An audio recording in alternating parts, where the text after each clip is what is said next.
Madame Jirka, je suis médecin nutritionniste au CH de Nantes.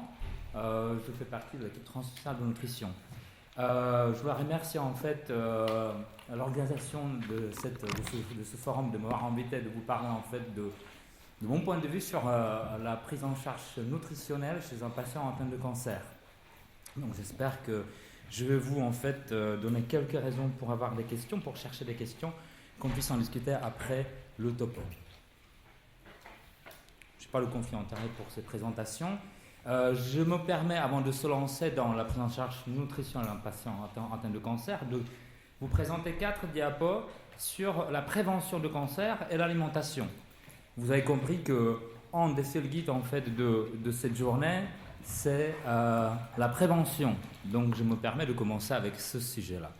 Vous savez que les origines de cancer sont multifactorielles. Il y a plusieurs facteurs reconnus, comme les facteurs individuels, comportementaux, environnementaux, non modifiables ou modifiables, et puis des actions collectives ou individuelles qui peuvent prévenir en fait le cancer. Et si vous regardez la nutrition, elle est en relation avec tous ces facteurs-là, donc elle joue un rôle important dans la prévention de cancer. D'après l'étude en cas de 2015, il y avait en fait, ils ont observé que 40% des cancers le risque peut être modifié, diminué, avec modification de mode de vie et l'environnement. Et notamment 4 causes qui sont évitables: le tabac qui est responsable de 20% de cancer, alcool de 8%, alimentation déséquilibrée de 5,4%, et pareil pour surpoids et obésité. Alors je vais prendre un exemple en fait de cancer d'estomac. Je vous propose d'aller chercher en fait pour d'autres cancers des aliments qui sont à risque, qui augmentent le risque d'un cancer, de chercher en fait sur les pages web de Réseau NAFR. Vous trouvez beaucoup de documents très pratiques. Donc pour le cancer d'estomac, en prévention primaire, on connaît des aliments protecteurs comme les fruits et les légumes, comme les aliments riches en vitamine C ou les aliments riches en fibres. Par contre, il y a aussi des aliments qui vont augmenter le risque de cancer. Cette fois-ci, c'est le cancer d'estomac. Ce sont les aliments riches en sel, riches en carotène, notamment chez les fumeurs. Obésité et surpoids, c'est pas un aliment, mais ça en lien quand même intime, comme on a compris, avec l'alimentation.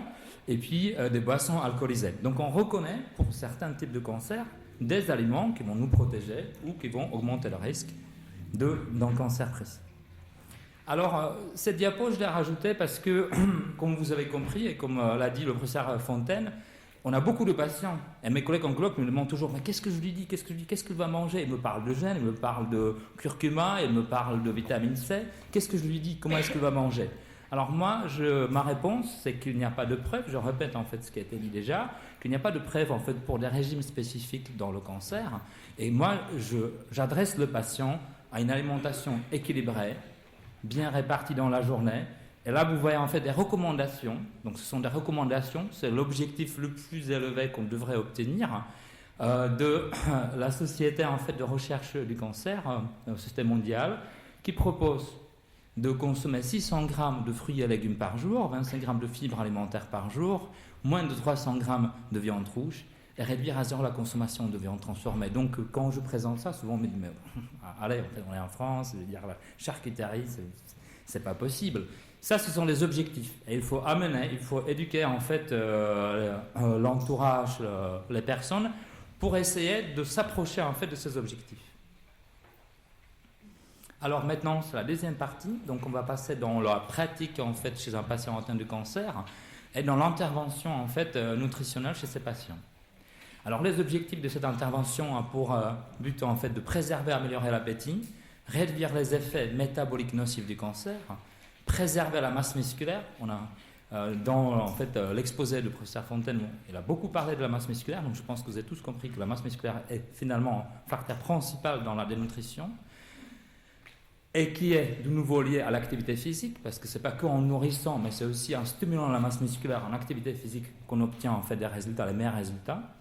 Réduire le risque de réduction ou décalage des traitements anticancéreux. Donc pourquoi j'ai mis cette phrase? Parce que le patient dénutri, il risque en fait d'avoir plus d'effets secondaires de la chimio. Donc la chimio, on va diminuer en fait la posologie de la chimio, la dose. On va décaler la cure parce qu'il manque de globules blancs, de globules rouges, etc. Et dans ce cas-là, il ne rentre pas dans le protocole précis.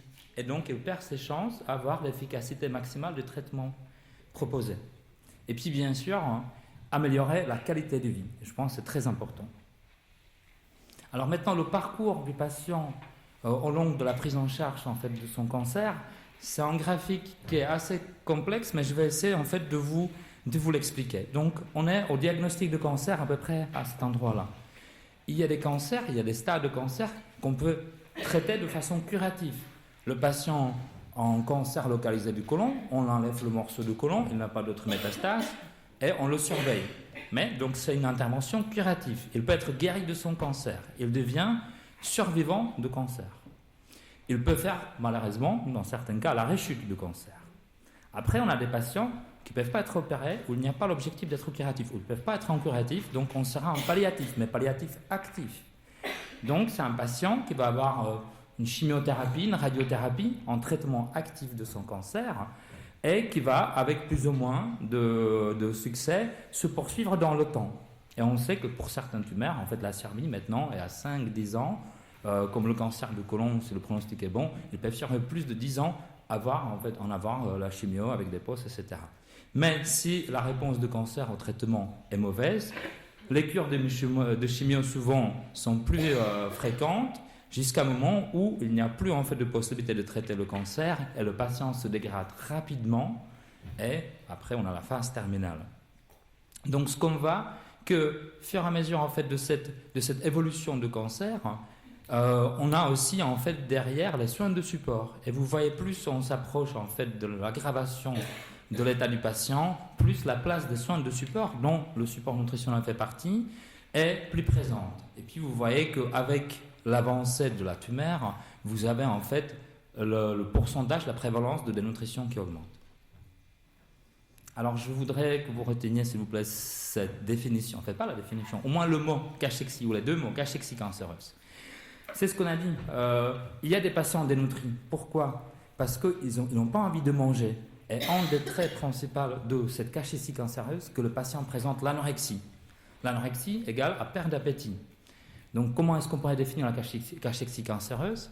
C'est un syndrome métabolique d'étiologie multifactorielle associé à une dénutrition et dont la correction nécessite le traitement de la tumeur. Alors, on connaît d'autres exemples de la cachexie. C'est l'amaigrissement simple, c'est quand la personne se met à jeûner, en fait, la grève de la faim ou anorexie mentale. Et on voit qu'il y a des différences métaboliques parmi les deux entités. Donc, amaigrissement simple et cachexie cancéreuse. La masse musculaire est épargnée dans le cas d'amaigrissement simple. Par contre, elle est perdue rapidement dans le cas de cachexie cancéreuse. Les dépenses énergétiques de repos s'adaptent beaucoup plus rapidement chez une personne qui mange moins mais où il n'y a pas de tumeur. Par contre, cette diminution n'est pas présente chez une personne qui est atteinte de cachexie cancéreuse. Et puis c'est la réponse aussi, l'assistance nutritionnelle, qui est très rapide, très efficace chez quelqu'un qui a maigri. Et par contre, l'efficacité en fait est moins réduite ou voire absente. Mais ça, je dirais, je pense qu'on peut en discuter. Elle est moins importante, de toute façon, l'efficacité est moins importante chez quelqu'un qui présente la cachexie cancéreuse. Alors pourquoi l'intervention n'est pas aussi efficace? Alors c'est ce que mon chef, le professeur Darmon, appelle la piraterie métabolique. Parce que c'est la tumeur qui est capable, en fait, ça c'est les cellules tumorales, et la tumeur est capable de sécréter en fait des facteurs qui vont faire dissoudre le muscle et la graisse plus rapidement que d'habitude. Et en plus, il y a l'interaction entre la tumeur et l'hôte, par exemple le système immunitaire de l'hôte, qui va de nouveau sécréter en fait, le système immunitaire va sécréter en fait des facteurs qui vont augmenter l'inflammation. Donc c'est une sorte d'inflammation à bas bruit qui va aggraver en fait le métabolisme qui n'est pas du tout normal comme pour un maigrissement, mais qui va favoriser la perte musculaire. Et en plus, vous avez en fait le traitement, la chimiothérapie, la radiothérapie, le traitement peut entraîner en fait l'anorexie ou des complications au niveau digestif comme le mycite pour les patients sous chimio, qui vont aggraver ce tableau d'anorexie, de perte de poids, et qui vont aboutir à ce qu'on appelle cachexie, en fait syndrome de cachexie cancéreuse, avec perte de poids, anorexie, asthénie et anémie.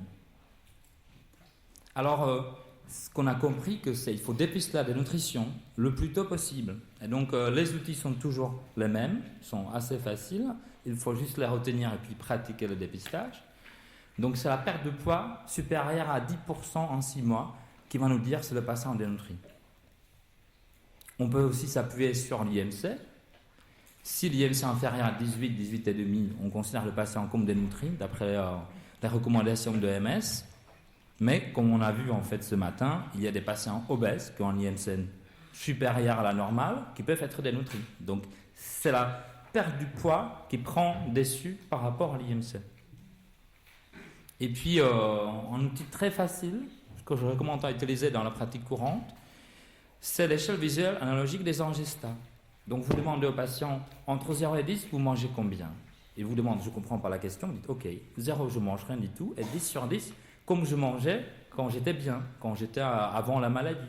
Et il vous dit, maintenant, je mange moins que la moitié de ce que je mangeais avant. Ok, bon, c'est 4, 5 sur 10. Si on est inférieur à 7 sur 10, il a un risque de nutrition. La personne a un risque de nutrition, donc il faut intervenir. Concernant les apports alimentaires et les dépenses énergétiques, c'est une étude, en fait, cette étude a regardé les patients atteints de cancer, parce qu'on dit que le cancer, ça augmente les besoins. Souvent parce que c'est voilà, l'inflammation, etc. Et ils ont mesuré, en fait, les dépenses énergétiques chez des patients atteints de cancer.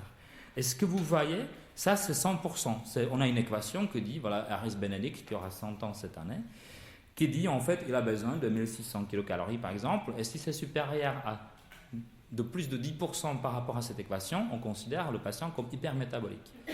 Et cette étude a démontré que 40, donc cette étude, c'était que 48% de patients qui avaient en fait un métabolisme plus important que par rapport à l'équation, ce qui était prédit. Le problème chez ces patients, et malheureusement chez les autres aussi, qu'il faut associer soit l'augmentation ou même les dépenses sont toujours pareilles, mais il faut associer l'anorexie. Donc ils n'arrivent pas à compenser ces besoins énergétiques, d'où vient en fait l'amaigrissement. Juste un petit mot sur l'albumine. Donc l'albumine, c'est une protéine qui est synthétisée par le foie, qui nous permet, quand on la dose, de définir si l'état de nutrition du patient est sévère ou pas, notamment si l'albuminémie est inférieure à 35. Alors maintenant, les cancers, la prévalence de la dénutrition n'est pas la même pour tous les cancers. Et là, c'est une étude en fait réalisée en 2014 dans les centres de cancer qui a essayé de regarder la prévalence en jour donné, les patients qui viennent en consultation, qui sont hospitalisés, et on regarde quelles tumeurs ont la prévalence la plus élevée de la dénutrition. Et vous voyez que c'est surtout en fait les tumeurs des voies aérodigestives hautes, notamment ORL, œsophage, estomac, pancréas, qui donnent le plus de patients dénutris. Et ça, vous voyez qu'on est entre 67 et 60%, donc quasiment 2/3 des patients sont dénutris. Donc il y a largement de quoi faire pour améliorer en fait l'air à venir. La dénutrition, je pense qu'on est tous convaincus dans la salle qu'il y a des effets négatifs. On en a parlé, on a vu aussi quelques effets en fait ce matin. Mais ce qui est déjà prouvé, et donc ça ne vaut pas la peine de se débattre, en fait, de débattre toujours est-ce qu'il y a des preuves que ça complique, etc. C'est déjà, les preuves sont données. Je vais juste répéter ce qui était déjà prouvé dans les différentes en fait, études. C'est que la dénutrition chez un patient atteint de cancer va augmenter le risque d'infection nosocomiale, des complications post-chirurgicales, des complications de la chimiothérapie, la réponse, peut diminuer la réponse à la chimiothérapie, va diminuer les chances pour que la tumeur soit résécable, va augmenter la mortalité après la chimiothérapie ou greffe des cellules souches et diminuer en fait la qualité de vie. Alors la question, quand commencer? Donc je vais vous montrer cette étude qui a été publiée en 2010 en New England Journal of Medicine. Et ça en fait c'est une équipe de soins palliatifs qui s'est dit ok, qu'est-ce qui se passe si on prend des patients atteints d'un cancer et on va leur proposer toute la palette de soins de support dès le début de la maladie. On n'attend pas qu'ils soient trop épuisés, qu'ils soient trop douloureux ou trop dénutris, mais on va le faire dès le début. Et l'objectif principal de l'étude, c'était de voir s'il y a un effet sur la mortalité des patients. Et vous voyez, c'est la courbe en rouge, c'est les patients qui ont été pris très précocement dans la maladie, pris en charge par l'équipe de soins palliatifs, de soins de support. Et vous voyez que juste les soins palliatifs peuvent largement améliorer la survie des patients atteints de cancer. Donc nous, ce qu'on essaye de maintenant en fait dire à large public, notamment aux médecins et paramédicaux, il faut s'intéresser aux patients cancéreux dès le début de ces maladies. Alors, un autre problème, si on parle de la nutrition, il y a aussi la nutrition artificielle, comme on a entendu, des tuyaux à mettre quelque part. Le patient n'est pas très, en faveur, ce n'est pas forcément ce qu'il souhaite. Et la question c'est, est-ce qu'à un moment, il faut s'arrêter? À un moment, on va dire, bon, ça, maintenant, ça ne va pas marcher. Donc, ça dépend beaucoup, en fait, de la qualité de vie et aussi, en fait, de l'état d'avancement, de stade de cancer dans lequel le patient se trouve. Et on a, heureusement, en fait, des scores d'évaluation qui nous permettent, en fait, de prédire la survie. Souvent, on entend, on ne peut pas vous dire, messieurs, parce que vous savez, ma voisine, elle a vécu encore 3 ans avec un cancer qui était... bon, il y a quand même des scores fiables.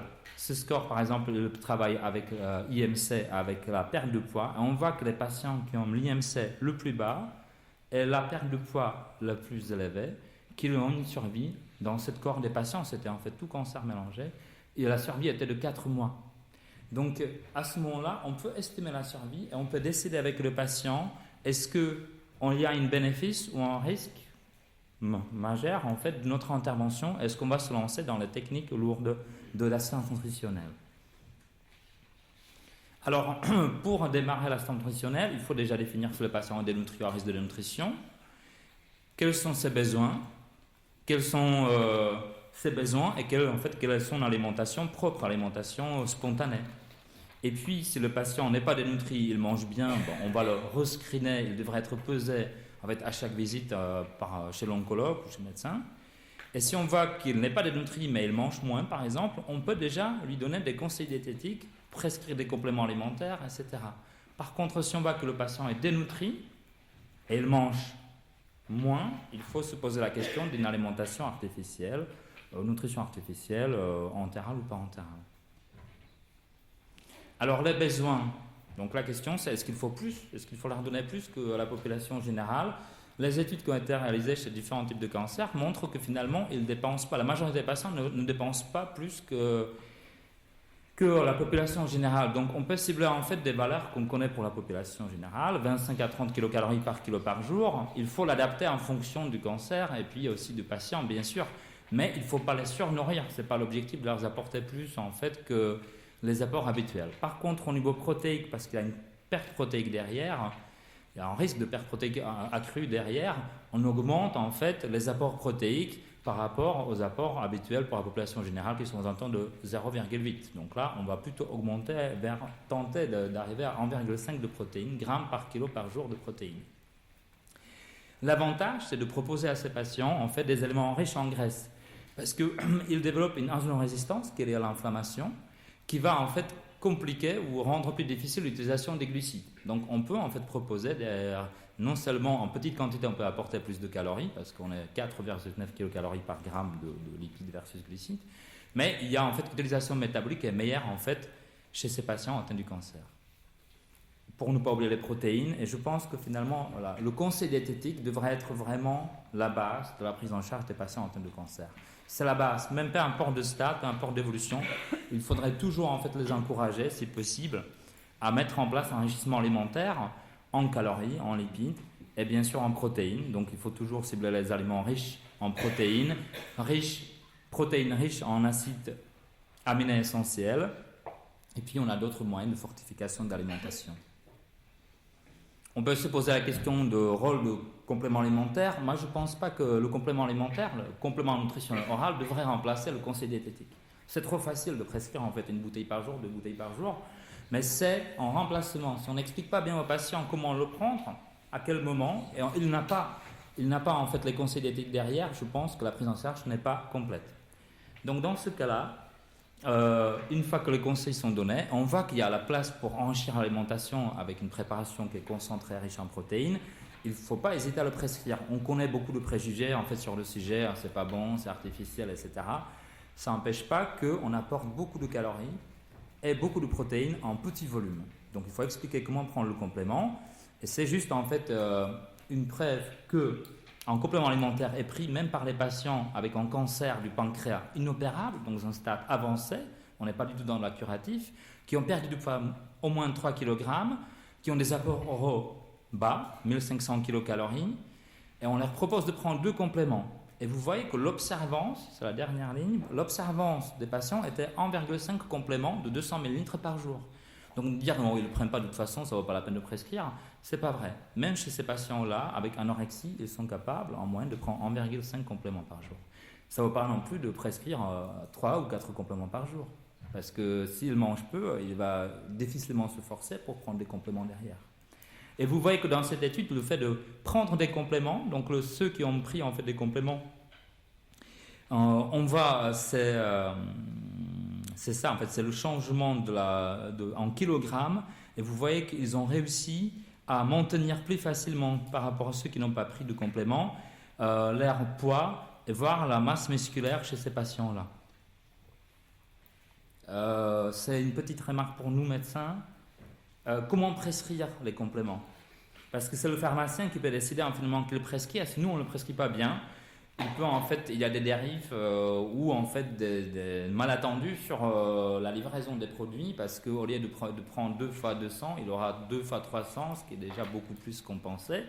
Donc la prescription, d'après en fait HAS, devrait après être dans ce sens-là. Complément nutritionnel pour adultes, mélange hyperprotéique, puis définir au moins 400 kcal, 30 grammes de protéines par jour, voilà, des unités pendant 4 semaines. Donc ça, c'est la prescription initiale. Elle devrait être réévaluée en fait à 4 semaines. Je vais parler un peu plus de la nutrition artificielle. Donc nutrition artificielle, on connaît en fait 2 modalités, c'est la nutrition entérale et parentérale. Nous, on se bat, nutritionnistes, on se bat toujours pour que la nutrition entérale soit en première intention, arrive en première intention. Le problème chez un patient oncologie, en oncologie, c'est que le gut n'est pas toujours healthy. Il n'est pas toujours sain, en fait, l'intestin. Il y a des traitements qu'on a en chimiothérapie qui peuvent donner la mucite, qui peuvent donner des vomissements, des diarrhées. Donc, c'est pas toujours essayer de privilégier cette voie, mais dès que la tolérance est meilleure, ou il y a en fait des chimiothérapies ou radiothérapies qui ne vont pas forcément aggraver la tolérance digestive, il faut toujours privilégier la nutrition entérale. Alors pourquoi on pense que c'est mieux? Parce que quand vous passez les aliments par le tube digestif, c'est un peu plus naturel de base. Et notamment, ça permet de bien travailler l'intestin, de maintenir en fait les fonctions de nos entérocytes, de la muqueuse intestinale. Quand on met quelqu'un sous nutrition parentale exclusive, vous voyez la différence sur ce cliché-là. Vous avez des belles villi, en fait, des entérocytes, pardon. Et sur ce cliché-là, c'est quelqu'un qui est resté sous parentéral pendant 4 semaines, qui n'a pas mangé. Et vous voyez que l'intestin atrophie complètement, comme si vous mettez en fait un bras dans le plâtre pendant 4 semaines, vous enlevez le plâtre, puis le bras il est tout molle, il n'y a plus de force. Donc c'est pareil avec notre intestin. Donc de stimuler l'intestin apporte des bénéfices, aussi en fait sur la barrière entre l'intestin et le sang. C'est moins cher que la parentérale, et puis c'est une modalité qui a moins de risques ou complications sévères. Il y a certains patients qui ont besoin de nutrition parentérale. C'est des patients qui sont en occlusion, qui vomissent, qui ont des mucites sévères. Mais on sait très bien que la nutrition parentérale est une pratique assez compliquée. Il faut être très vigilant sur les complications. Et sa prescription devrait être restreinte. Maintenant, on connaît aussi la vie de tous les jours où le patient est déjà en cathéter, une chambre implantable pour la chimio. Ok, c'est plus facile de prescrire la parentérale sans se trop casser la tête, expliquer les sondes, les gastrostomies, l'intolérance digestive. Donc, on essaye de changer en fait ce trend à prescrire plus de parentérale pour favoriser l'entérale, et surtout, si la parentérale doit être prescrite, de sécuriser en fait la parentérale pour éviter les complications. Vous voyez que pour la nutrition parentale, il nous faut déjà un accès veineux central, parce qu'en périphérie, c'est difficile et ce n'est pas destiné notamment à la sortie à domicile. Donc il existe différents types de cathéters comme les PICC lines, c'est des cathéters qui sont insérés par le bras qui vont jusqu'au cœur. Et le plus souvent en oncologie, on voit quand même des chambres implantables. On a plusieurs types de formules de nutrition parentérale. Il faut toujours veiller en fait, adapter les besoins, adapter la vitesse, surveiller la tolérance, rajouter tout ce qu'il faut avec la perfusion, des vitamines, des éléments.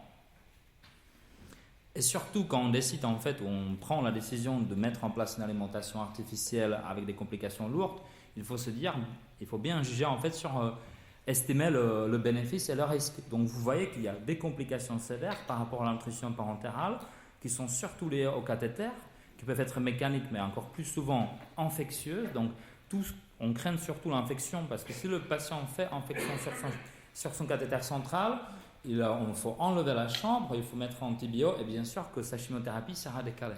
C'est pourquoi il faut sécuriser. Et puis il y a aussi des thromboses, il y a des problèmes métaboliques et hépatiques. Donc c'est une technique beaucoup plus lourde que la nutrition entérale et il faut bien réfléchir avant qu'on la mette en place. Je voudrais vous passer quelques messages, plutôt à réfléchir, à retenir, c'est comme vous voulez, mais à réfléchir. La prise en charge nutritionnelle devrait être précoce, ça j'espère qu'on est tous d'accord. Le dépistage de la nutrition est la clé de la prise en charge. Donc il faut commencer par la perte de poids, il faut commencer par les angestats, c'est là où on commence. Après, les modalités de la prise en charge peuvent évoluer avec le patient, avec l'évolution de son cancer. Mais comme je vous ai dit, moi je crois profondément à la prise en charge par conseil diététique au départ. Et la prise en charge va être adaptée en accord avec l'avis du patient. Il faut toujours demander l'avis du patient avant de mettre en place une technique plus lourde, plus invasive. Demander son avis, l'avis de l'entourage, lui bien expliquer à quoi ça sert, quelles sont les complications, quels sont les bénéfices attendus. Qu'il ne va pas, pour les patients en cancer, on met en place une nutrition entérale, on ne peut pas lui promettre qu'il va prendre 5 kilos en un mois. Souvent, on dit on peut maintenir votre état actuel sans qu'il se dégrade davantage. Voilà. Donc, on va aussi avoir en fait des objectifs réalistes réalistes au stade de cancer du patient. Voilà. Donc, c'est tout pour maintenant. Est-ce que les questions, on les fait à la fin ou on fait après chaque... À la fin ? Ok, très bien. Donc merci pour la décision. Je vais en fait céder la place à mes collègues de Ligue du cancer du Nantes qui vont vous présenter en fait la partie prise en charge des patients à domicile. Pour faire le lien avec ce qu'a dit le docteur Jirka et l'importance des soins de support, la prise en charge précoce suite à l'annonce d'un cancer, notre service Proxili est un service qui est récent, qui ne se fait pas dans d'autres régions, donc on tenait à pouvoir vous le présenter. Alors, brièvement, la Ligue contre le cancer, 4 missions. On repose juste un peu le contexte. Soutien financier à la recherche, information, alors on en a parlé, information, prévention et promotion des dépistages, action pour les personnes malades, donc ce qui va un peu plus nous concerner, et société et politique de santé. Alors cette mission, action pour les personnes malades, donc celle qui va nous concerner, brièvement vous indiquer ce qui se fait de manière générale, toutes les actions qui sont mises en place au comité de Loire-Atlantique. Donc les soins de support et de bien-être dans les espaces Ligue. Donc ce sont vraiment des lieux d'accueil, d'écoute et d'orientation et des lieux où sont proposés des soins de support et de bien-être. Donc en Loire-Atlantique, nous en avons 2, un à Nantes et un à Saint-Nazaire. Les soins de support à domicile avec justement ce fameux service Proxili. L'accompagnement social, donc aider les personnes dans leur démarche et notamment également les aider financièrement avec une commission sociale qui permet d'aider ponctuellement les personnes les plus démunies face à la maladie. Un axe qui se développe de plus en plus, le retour à l'emploi. Puisqu'il y a quelques années, ce n'était pas forcément quelque chose qui était évoqué. Maintenant, une personne qui a eu un cancer est amenée à retourner au travail. Donc avec des coachings individuels, des ateliers de remobilisation en collectif et un nouveau dispositif que nous venons de mettre en place qui s'appelle Ligue Entreprises engagées contre le cancer, puisque les 2 premiers que je vous ai présentés s'adressent aux patients. Donc c'est bien de préparer le patient à retourner sur son lieu de travail, mais le deuxième dispositif, c'est qu'on s'est dit que c'était bien aussi d'impliquer l'entreprise et de se préparer au retour d'un salarié, ou au départ déjà, à la base, d'un salarié malade. Et puis les représentants des usagers qui sont présents dans les établissements de soins, notamment pour veiller au respect des droits des usagers et faire part de propositions pour améliorer la qualité des soins et du parcours de soins.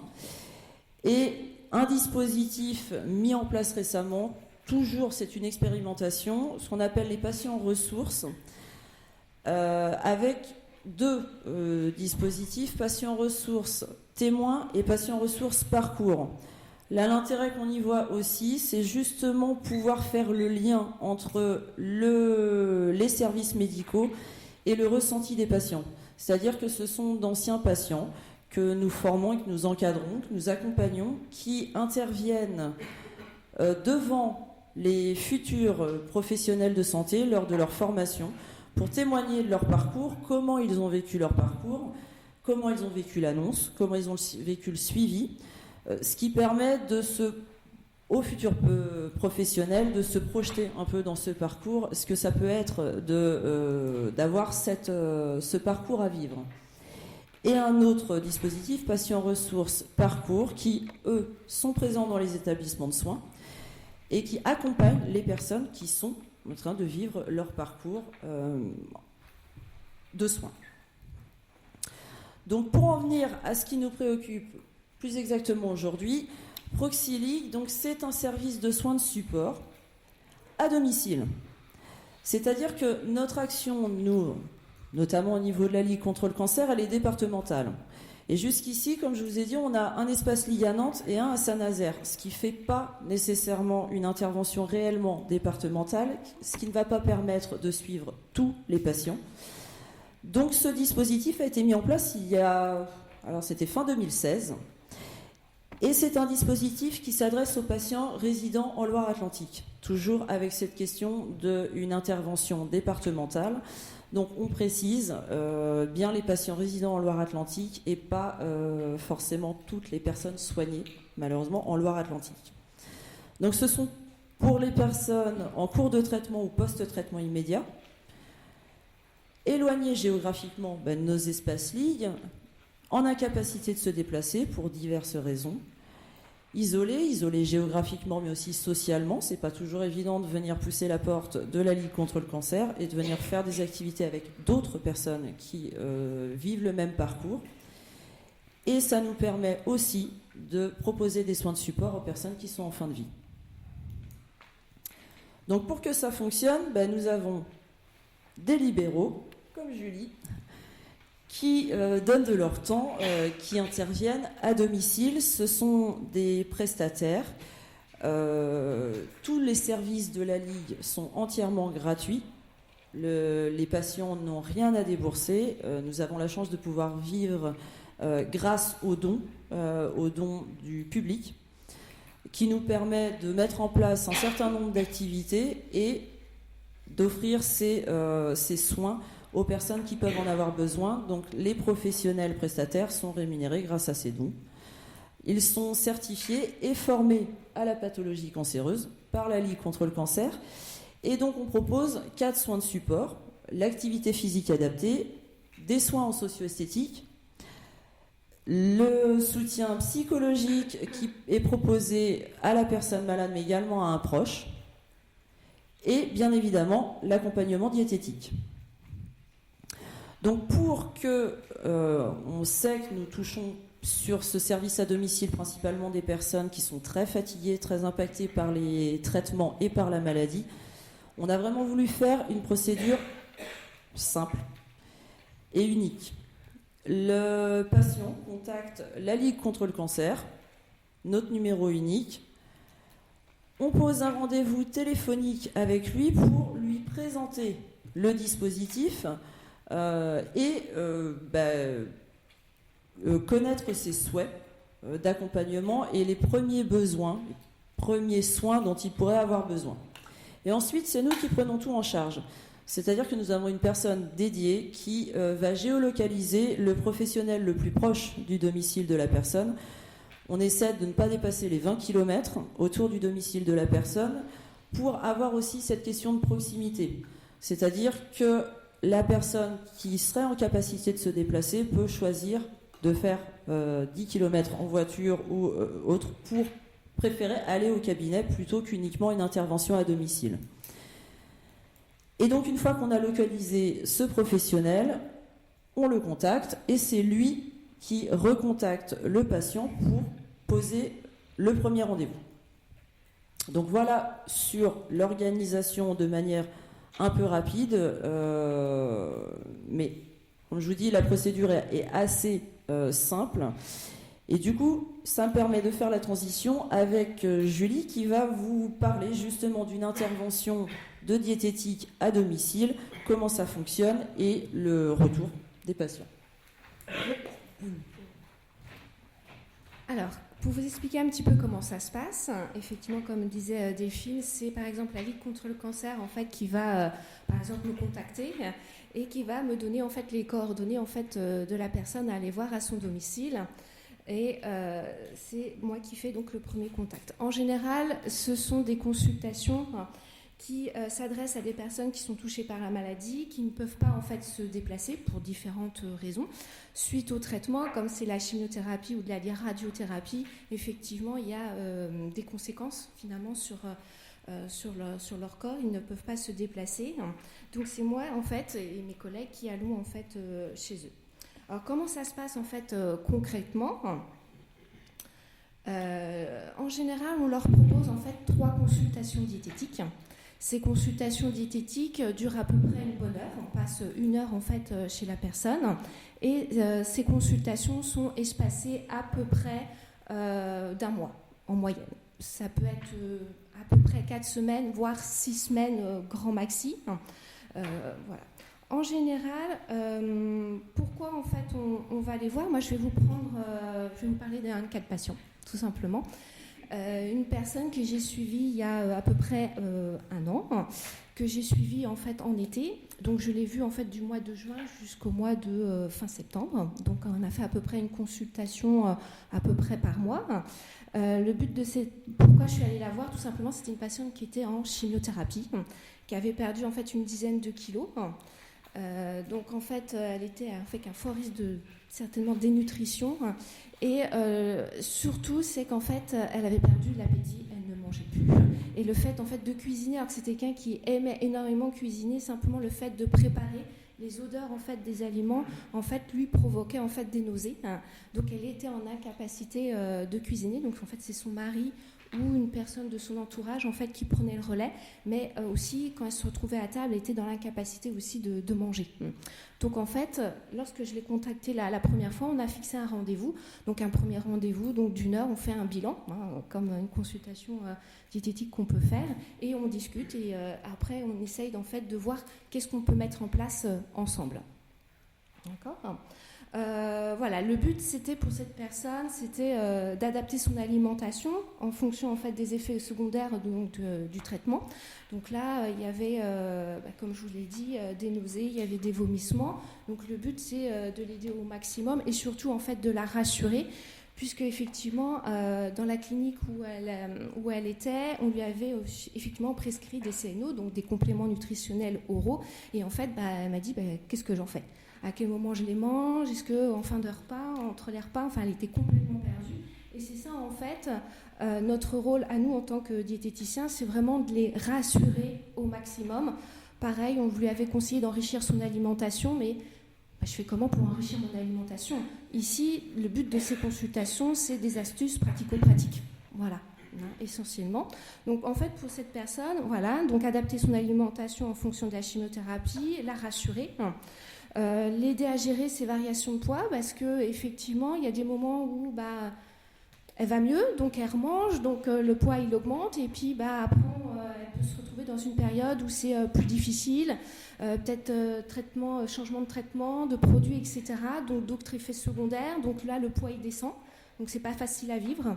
Donc voilà, on est aussi beaucoup, on discute beaucoup aussi sur comment ça se passe. Donc voilà, gérer les variations de poids, l'aider en fait à retrouver l'appétit, stimuler l'appétit. Alors ça, je vous avoue, c'est pas quelque chose qui est facile. C'est difficile. On essaye de fractionner. Alors contrairement à ce qu'on pourrait penser, c'est le fait de leur préconiser de manger plus souvent, ça pourrait les écœurer. Mais en fait, finalement, le fait de fractionner l'alimentation, en général, ça fonctionne plutôt bien. Voilà. Donc il peut avoir des pertes de goût, perte d'appétit. Voilà, perte de goût, en fait, c'est très variable. Donc là, cette personne avait de la chimiothérapie, mais imaginons une patiente ou un patient qui est sous radiothérapie, notamment au niveau de la sphère ORL. Forcément, il va avoir des troubles de la déglutition, il va avoir beaucoup moins de salive, une perte de goût. Donc ça aussi, voilà, on essaye en fait de comment on peut faire pour en fait les aider au mieux, pour qu'ils recommencent en fait à manger et que ça aille mieux. Diminuer la fatigue, donc forcément il y a les traitements, ça fatigue. Et le fait aussi qu'ils mangent peu, qui perdent de l'appétit, forcément ça entraîne une certaine fatigabilité. Pardon. Et aussi essayer de les retrouver en fait le plaisir de manger. Alors, une autre patiente où en fait elle avait perdu le goût en fait de cuisiner. Alors c'était pas du tout lié aux odeurs, etc. Mais c'était plus envie. Voilà, il y a tout un contexte qui fait que, à un moment donné, on n'a plus envie de cuisiner.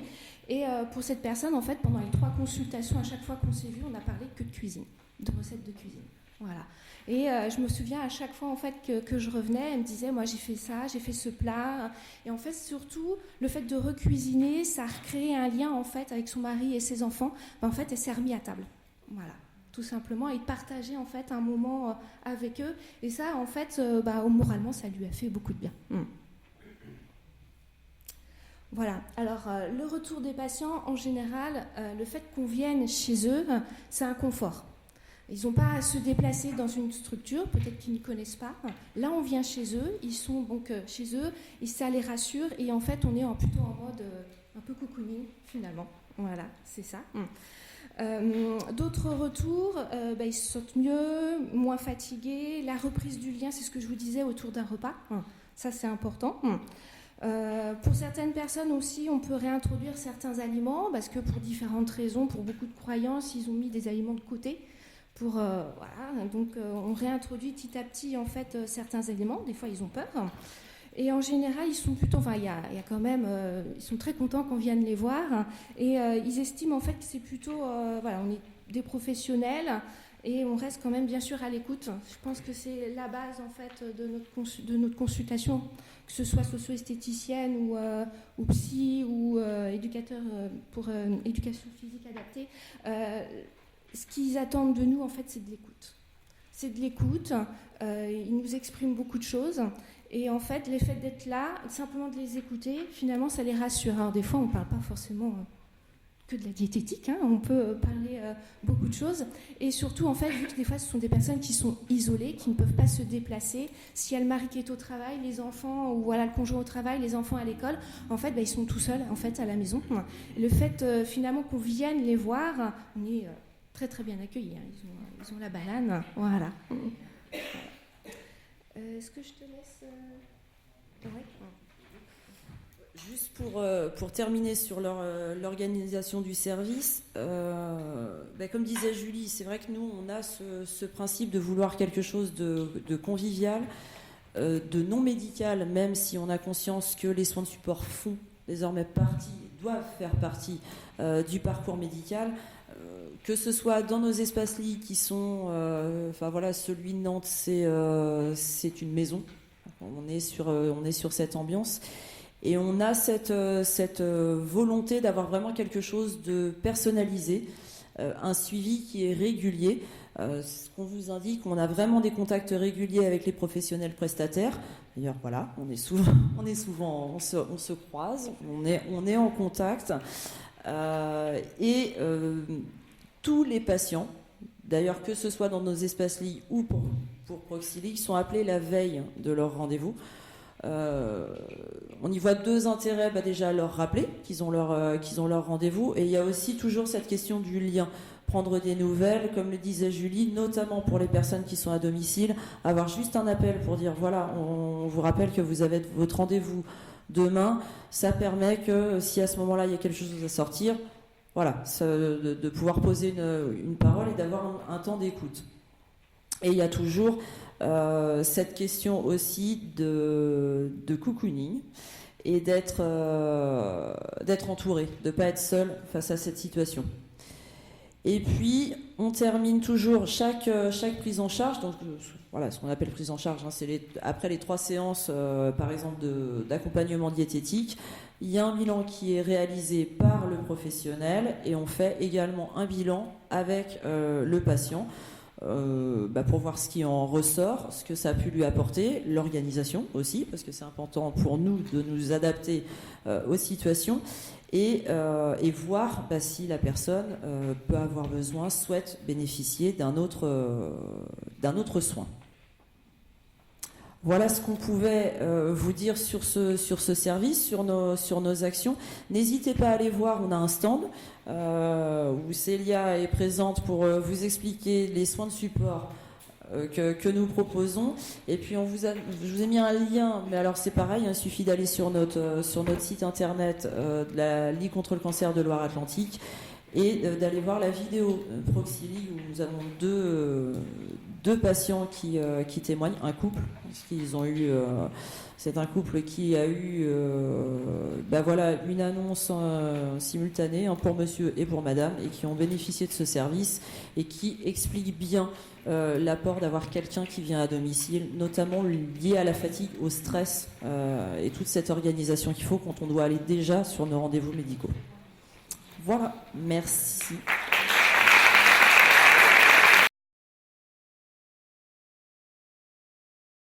Bonjour, juste pour savoir s'il y a des maisons comme les vôtres qui vont se développer dans d'autres départements que le 44.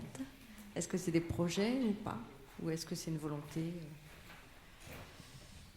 Alors, pour ce qui est des espaces ligues, vraiment les lieux d'accueil, au niveau national, on a 103, ce qu'on appelle des comités, 103 comités, donc il y a 103 départements qui sont pourvus normalement de lieux d'accueil avec des soins qui sont proposés.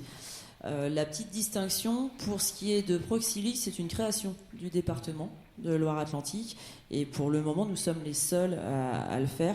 Toujours cette question on a une indépendance financière qui fait que c'est lié aussi aux dons qu'il y a sur chaque département. Mais le souhait est bien évidemment de pouvoir le proposer à un maximum de personnes. Bonjour, donc je suis Caroline Guillotin, je travaille au CHU de Nantes. D'abord, bravo pour votre travail, parce qu'effectivement, on se sent parfois impuissante en sortie des patients pour la continuité, donc vous faites un beau travail après. J'avais des questions concernant justement le lien avec les équipes de cancérologie. Est-ce qu'il y a d'abord une prescription médicale quand ils sont pris en charge? Est-ce qu'ensuite vous avez la possibilité de modifier les prescriptions de compléments ou alors de proposer des nutritions entérales quand vraiment ça devient compliqué? Donc voilà, le lien avec l'équipe. Merci. Alors, dans les cas en fait des personnes que je suis allée voir à leur domicile, en fait, par exemple pour la prescription en fait des compléments nutritionnels oraux, moi j'ai pas la main dessus. C'est soit le médecin traitant ou l'oncologue qui s'occupe de ça. Alors, moi j'ai pas la main dessus. Après tout ce qui est alimentation entérale et parentérale, moi non plus j'ai pas la main dessus. C'est les médecins vraiment qui gèrent en fait tout ça. En général, j'ai des liens finalement avec les équipes soignantes des hôpitaux, mais avec mes collègues diététiciens ou diététiciennes. Voilà. Si j'ai des patients qui sont allés dans tel ou tel hôpital et que je peux contacter effectivement le diététicien pour voir si il a vu cette personne ou pas. Voilà. Je ne sais pas si ça répond à votre question. D'accord. Je vais juste compléter qu'on a commencé aussi le travail avec les pharmaciens, parce que la prescription que je vous ai montrée, elle est un peu neutre. Il faut que je définisse qu'est-ce qu'il faut apporter en calories et en protéines. On essaie de travailler avec les pharmaciens qu'ils puissent adapter en fait le choix, surtout de proposer en fait différentes formes, textures aux patients, et que c'est lui qui goûte d'abord et puis fait son choix sans qu'il soit limité par un seul produit d'une telle marque. Donc c'est aussi le côté pharmacien qu'on essaye travailler. Bonjour, merci beaucoup pour les présentations. Je suis Marceline, je viens du Burkina Faso. Je voudrais savoir, en ce qui concerne la cachexie cancéreuse, en termes d'accompagnement nutritionnel derrière, quels commentaires vous pouvez faire pour le délai de récupération, l'impact de l'accompagnement nutritionnel par rapport au pronostic. Merci. J'essaie d'expliquer aux patients que la prise en charge, comme je l'ai déjà mentionné, n'est pas pour l'objectif qu'ils prennent du poids. On ne peut pas les rassurer qu'ils vont prendre 10 kilos ou retrouver le poids de départ. Mais la question pour moi principale, c'est de garder l'autonomie, garder la qualité de vie, ne pas s'affaiblir, ne pas perdre de la masse musculaire, perdre autonomie. Donc j'essaie d'expliquer que c'est important, même pour les traitements, de vraiment maintenir l'état actuel, voire l'améliorer un peu, retrouver un peu plus d'autonomie. Mais il faut être réaliste dans les objectifs, notamment dans les stades avancés.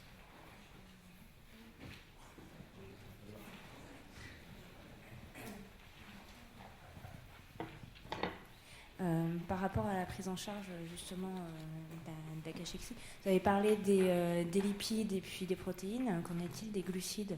On dit souvent que c'est eux qui nourrissent la tumeur. Est-ce qu'on les limite? Est-ce qu'on les limite pas? Alors oui, je ne mange pas de sucre rapide parce que ça nourrit la tumeur. Alors, sur une diapo que j'ai montrée, il y avait les cellules tumorales qui interagissent avec l'autre. Il y a de l'inflammation. Et puis aussi, les cellules tumorales, ils sont plus malignes qu'on dirait, elles sont capables de se procurer en fait du glucose par d'autres voies métaboliques. Donc, il n'y a aucune preuve. On ne peut pas dire que le glucose qu'on ingère ne fait pas grandir la tumeur. Ça, c'est probablement une partie du glucose qu'on mange va dans la tumeur. Mais par contre, si on réduit nos apports caloriques, on va risquer en fait de se dénutrir. Donc, il n'y a pas non plus de preuve que le fait d'être dénutri ou de perdre du poids va ralentir la tumeur. Au contraire, parce qu'on en perd en fait nos capacités de défense immunitaire qui peuvent aggraver en fait ou accélérer la tumeur. Donc il n'y a aucune preuve en fait que restreindre les glucides rapides, si vous voulez, en fait du sucre, a un impact sur l'avenir de la tumeur. J'en profite, je continue plus pour le suivi diététique. Vous avez parlé de 3 consultations. Est-ce qu'il y a possibilité d'en avoir plus? Il y a beaucoup de patients qui demandent d'avoir plus de consultations diététiques. Et après, je vais laisser Delphine. Ça va toujours, c'est pas une question de volonté, ça va toujours être une question d'argent. Le fait qu'on propose tout gratuitement, ça nous amène forcément à réduire un peu nos propositions. Bon, après, il faut savoir que, comme je vous disais, le service Proxili, il est de fin 2016, rien n'est arrêté. Je ne peux pas m'avancer dans un sens comme dans l'autre. On sait que oui, effectivement, il y a certains soins qui sont demandés un peu plus, qu'on s'est vu augmenter. Donc, on n'est pas à l'abri d'augmenter, c'est vraiment en fonction de nos capacités puis et des besoins. Dans un premier temps, ça a quand même été mis en place que comme disait Julie, il y a vraiment un besoin d'être assuré par rapport à ce qui a été dit par l'équipe de soins et de se dire que là, on arrive à la maison, il faut qu'on se débrouille tout seul. Donc c'est vrai que voilà, on a estimé à 3 dans un premier temps qui pouvaient déjà rendre service.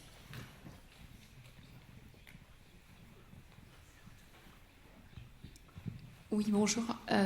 Effectivement, tout à l'heure, le professeur a bien dit que la jeûne thérapeutique était très néfaste. Je comprends bien aussi le lien avec la dénutrition. Par contre, c'est vrai qu'on doit faire face quand même à ce courant. Effectivement, les personnes qui sont atteintes de cancer ont envie de se raccrocher à quelque chose. Et le jeûne thérapeutique arrive forcément dans la discussion. C'est un peu difficile de les contrer dans le sens où on a des pays comme l'Allemagne ou la Suisse qui le pratiquent avec des professeurs dans des cliniques et qui annoncent de leur côté des résultats assez positifs. Vous, qu'est-ce que vous en pensez? Est-ce que des gens qui débutent leur cancer et qui ne sont pas encore dans la dénutrition, comment faire face à ces demandes et quelle position doit-on avoir quand parfois ça semble être la seule solution est psychologique parce qu'il y a un impact certainement psychologique, c'est la dernière solution parce qu'on leur a pas donné un diagnostic très, très positif. Merci pour la question. Alors, on a des personnes parmi nous qui ont participé à l'élaboration en fait des recommandations. Donc vu en fait cette vague de gènes thérapeutiques avec beaucoup d'arguments, on voulait en fait dire aux patients, est-ce qu'il y a des preuves derrière chez la personne sur les modèles humains, en fait sur les malades, qui fonctionnent. Et il y avait beaucoup de travail, beaucoup d'heures ou de semaines de travail sur la biblio pour vraiment chercher les arguments. Et il faut contrer en fait, c'est pas croyance, mais cette démarche, il faut la contrer avec des arguments.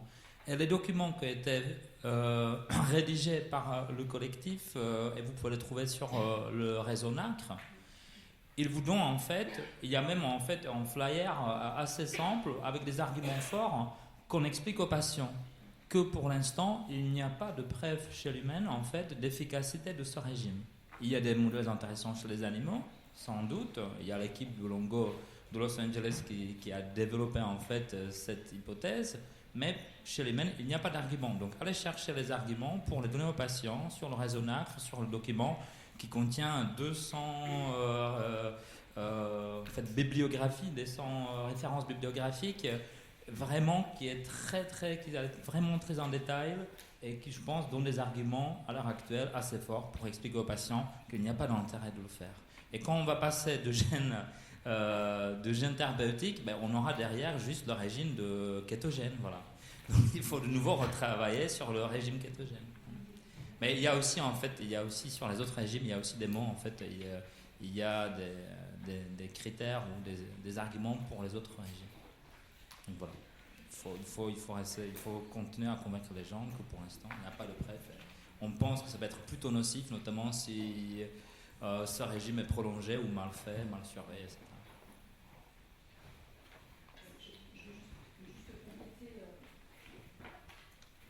Merci Alain d'avoir précisé ces éléments. Donc, effectivement, juste pour compléter, j'ai participé à la rédaction à ce travail important sur l'intérêt du jeûne thérapeutique. Donc vous avez sur le site de NACRE des documents qui sont dédiés aux professionnels comme vous, mais également qui sont dédiés aux patients. Le message il est extrêmement clair sur le fait qu'aucun résultat scientifique ne peut être affirmé entre un bénéfice, entre l'intérêt de faire un jeûne thérapeutique pour prévenir le cancer. Et en revanche, on met des recommandations extrêmement claires sur le fait que la pratique du jeûne pendant un traitement chez le patient est à très haut risque de dénutrition. Donc depuis ce matin, on parle de dénutrition. Il est clair que les messages sont ceux-ci. Voilà. De la même façon. Les conclusions scientifiques, l'analyse de la littérature, qu'elle soit approchée sur le plan mécanistique, c'est-à-dire sur les modèles cellulaires et animaux, sont certes intéressants. On a fait cette approche-là, suivie de l'analyse de la littérature sur les données cliniques dans le cadre d'essais cliniques, puis sur des données épidémiologiques. Et très clairement, l'ensemble des données ne permet pas de conclure ni à un effet délétère, ni à un effet bénéfique dans un cadre de prévention primaire. En revanche, le message, je le répète, il y a un haut risque de dénutrition chez un patient qui suivrait un jeûne pendant son traitement.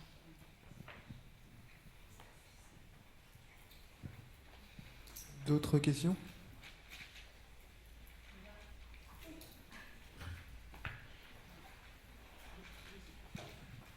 Quel conseil vous donneriez en domicile justement pendant les phases de cancer? Parce que je travaille en domicile, j'ai beaucoup de gens qui ont un changement de goût alimentaire, qui aimaient le café, qui l'aiment plus, il y a souvent un dégoût des viandes.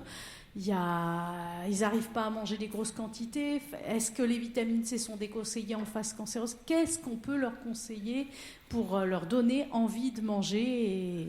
Et je ne pense pas que à l'alimentation, parce que j'ai vu quelques cas qui s'en sortaient très bien, et c'était à chaque fois des gens qui faisaient énormément d'activité physique.